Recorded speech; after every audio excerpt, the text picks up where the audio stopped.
जैसे काल एक ऐसा काल जो मानव सभ्यता के प्रारंभ का काल माना जाता है, परंतु इस काल को समझने से पहले हमें ये जानना जरूरी होगा कि इस काल को आखिर प्रागैतिहासिक काल क्यों कहा जाता है और इतिहास में इसका स्थान कहाँ पर है।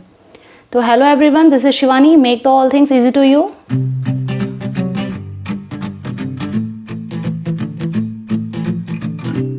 चलिए जानते हैं what is the meaning of prehistoric age. प्रागैतिहासिक काल का मतलब क्या है। प्रागैतिहासिक काल एक ऐसा काल जिसके संबंध में हमें कोई लिखित सामग्री नहीं मिलती है। अगर हमें उस समय की कोई जानकारी लेनी होती है तो हम सिर्फ तथ्यों के आधार पर नहीं लेते, बल्कि उस समय से रिलेटेड कोई मृतभांड मिला या फिर कोई कंकाल मिला तब हम उससे जानकारी लेते थे।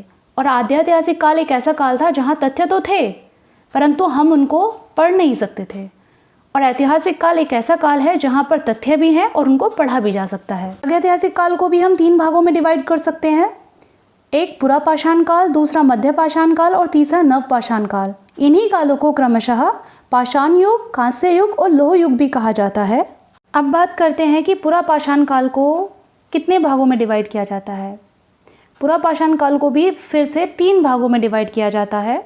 निम्न पुरापाषाण काल, मध्य पुरापाषाण काल और उच्च पुरापाषाण काल। अब जानते हैं निम्न पुरापाषाण काल के बारे में। इसकी अवधि 5 लाख ईसा पूर्व से लेकर 50,000 ईसा पूर्व तक मानी जाती है। और इस काल की कुछ विशेषताएं हैं। जैसे मान लीजिए औजार कहाँ से मिलते थे या फिर ऐसे कौन कौन से स्थान हैं जहाँ से इस काल के साक्ष्य मिलते हैं। इस काल में पाषाण से बनी हुई कुल्हाड़ियाँ थी और क्वार्टरजाइट पत्थर से बने कुछ हथियार थे जिनका वो लोग प्रयोग करते थे शिकार करने में। और इसके अलावा जो यहाँ पे स्थान है वो है मिर्ज़ापुर की बेलन घाटी और भीमबेटका की गुफाएं हैं जहाँ से ये साक्ष्य मिलते हैं। और इसी काल में आग का आविष्कार भी हुआ था। चलिए इसके बाद बात करते हैं मध्य पुरापाषाण काल के बारे में। इस काल की अवधि 50,000 ईसा पूर्व से लेकर 40,000 ईसा पूर्व तक मानी जाती है। और इस काल की भी अपनी कुछ विशेषताएं हैं। जैसे मान लीजिए औजार कहाँ से मिलते थे या फिर क्या स्थान थे।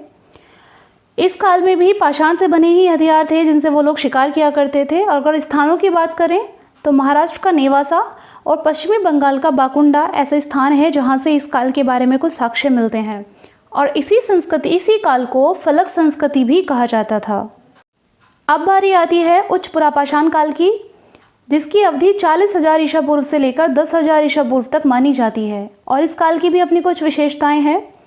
इस काल में हड्डियों से बने हुए हथियार यूज़ किए जाते थे। और अगर स्थानों की बात करें तो बेलन घाटी हुई, केरल का चित्तौड़ हुआ और हमारा इनाम गांव हुआ जहाँ से इस काल के कुछ साक्ष्य मिलते हैं। और इस काल की अपनी एक विशेषता ये भी है कि इस काल में चित्रकारी के कुछ अवशेष मिलते हैं जो कि भीमबेटका की गुफाओं से मिलते हैं। चलिए यहाँ तक हमारा पुरापाषाण काल के 3 भाग कंप्लीट हो चुके हैं। इसके बाद अब हम बात करेंगे मध्यपाषाण काल। मध्यपाषाण काल एक ऐसा काल जिसकी अवधि 10,000 ईसा पूर्व से लेकर 7,000 ईसा पूर्व तक मानी जाती है।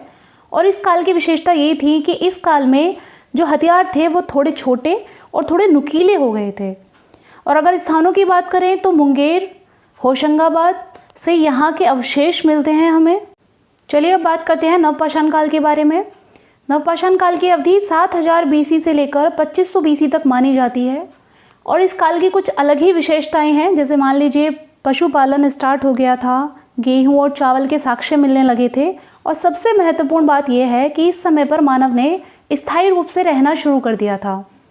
और कुछ कश्मीर का बुर्ज होम है जहाँ से गर्त आवास के भी हमें यहाँ से साक्ष्य मिलते हैं। चलिए अब देख लेते हैं कुछ महत्वपूर्ण तथ्य। जैसे कि आग का आविष्कार निम्न पुरापाषाण काल में हुआ था। आधुनिक मानव का उदय जिसे हम होमो सैपियंस भी बोलते हैं उच्च पुरापाषाण काल में हुआ था। चित्रकारी नक्काशी के साक्ष्य भी हमें उच्च पुरापाषाण काल से मिलते हैं। जैसे कि हमने अभी देखा भी था कि भीमबेटका की गुफाओं से चित्रकारी के अवशेष मिले थे। पशुपालन का सबसे पहला साक्ष्य हमें राजस्थान के बागौर से मिलता है। लघु पाषाण मध्य पाषाण काल के हथियारों को हम लघु पाषाण हथियार भी बोलते थे। गेहूं का सबसे पहला साक्ष्य हमें मेहरगढ़ से मिलता है। गर्त आवास के साक्ष्य हमें कश्मीर के बुर्ज होम से मिलते हैं। और कब्र में कुत्तों को दफनाने की प्रथा थी, कुछ इस प्रकार के साक्ष्य भी हमें बुर्ज होम से ही मिलते हैं। और चावल उत्पादन का जो प्रथम साक्ष्य है वो हमें कोलधीवा से मिलता है। तो ये थी हमारे इतिहास के बारे में कुछ महत्वपूर्ण जानकारियाँ। आई होप आप लोगों को अच्छी लगी होंगी। अगर अच्छी लगी हो तो इस वीडियो को लाइक कीजिएगा, शेयर कीजिएगा और सब्सक्राइब कीजिएगा हमारे चैनल को। Thanks to all.